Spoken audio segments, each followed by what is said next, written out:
சென்னையில properties தேடுறீங்கன்னா findbhk.com போங்க.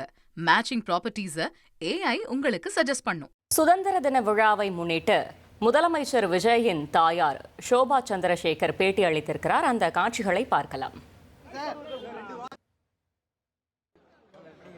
கோட்டை கொத்தளத்தில் வந்து சிஎம் சார் வந்து கொடி ஏற்றிருக்கிறாங்க. மொமெண்ட் எப்படி இருக்கு? ஃபர்ஸ்ட் டைமாக கொடி ஏற்றிருக்காரு. உங்கள் எப்படி ஃபீல் பண்ணுறீங்கம்மா? ரொம்ப சந்தோஷமாக ஃபீல் பண்ணுறேன். கடவுளுக்கு நன்றி.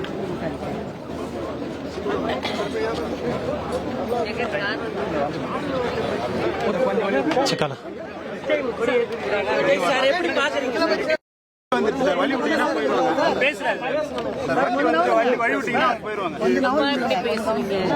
கொஞ்சம் நவுந்துருங்க சார். கொஞ்சம் நவுந்துருங்களா சார்? கொஞ்சம் இல்ல கொஞ்சம் நவுந்துருங்க சார் ப்ளீஸ். கொஞ்சம் நவுந்துருங்க பேச. கொஞ்சம் நவுந்துருங்க. கொஞ்சம் நவுருங்க சார். நன்றி. சென்னையில ப்ராப்பர்ட்டிஸ் தேடுறீங்கன்னா findbhk.com போங்க. மேட்சிங் ப்ராப்பர்ட்டிஸை AI உங்களுக்கு சஜஸ்ட் பண்ணும்.